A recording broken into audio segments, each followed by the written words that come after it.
British Prime Minister Boris Johnson says during a statement in Parliament that controls will be enforced at airports to prevent people from traveling for leisure, and that nationals and residents returning from high-risk countries will have to quarantine in hotels for 10 days. We have Janelle Kasuga of our EBC UK Bureau with that report. Janelle?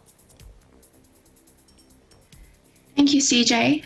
On Wednesday, new rules announced that British citizens and permanent residents flying back from 22 high-risk countries will have to quarantine in hotels. This came in light of the discovery of new coronavirus variants being found in Brazil and South Africa. Let's listen in.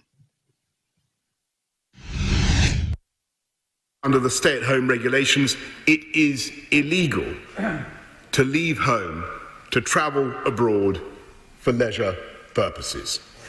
And we will enforce this at ports and airports by asking people why they are leaving and instruct our in hospital with COVID, almost double the peak of the first wave. But the overall picture should be clearer by mid-February. By then, we will know much more about the effect of vaccines in preventing hospitalizations and deaths. According to The Times and the BBC, beefed-up rules will require the travellers to stay in hotels near airports for a period of 10 days. The 10-day quarantine will cost returning Britons £1,500, with meals served at the bedroom door and security guards supervising stays. Interior Minister Priti Patel gave a statement in Parliament on Wednesday concerning the borders policy after a meeting with the government's COVID-19 Operations Committee. According to Patel, plans were still being operationalized, with no date mentioned for their introduction, and further details would be announced next week. These stringent quarantine rules emulate past actions taken by countries such as Australia and New Zealand, which have emerged with dramatically lower death tolls.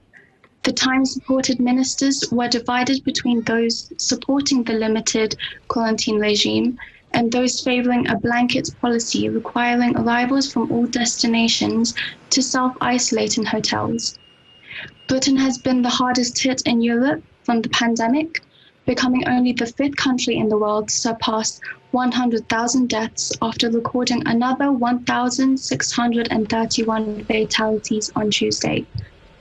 Prime Minister Boris Johnson imposed a third national lockdown in early January, shutting schools and non-essential shops, but critics said the UK's borders remain a soft spot. With a more contagious variant of the coronavirus sweeping the country since December, some health experts have warned it could register as many as 50,000 further deaths in the coming months. CJ? Well, thank you so much, Janelle, for your report. Just a quick question. Are there any updates concerning the end of the third lockdown there? Well, CJ, the government already have a lockdown exit plan in place, with shops, schools and travel being opened and allowed at different times. Currently, schools and universities are again undergoing online or distance learning. On Wednesday, the Prime Minister has also announced that schools would be the first to open again. However, this won't be until after March 8, since the government plans to vaccinate the most vulnerable and at-risk population by mid-February. All right. Well, thank you so much for your report, Janelle. Please do stay safe out there. Thank you, CJ. Reporting from London, United Kingdom, I'm Janelle Kasuga. We live in interesting times.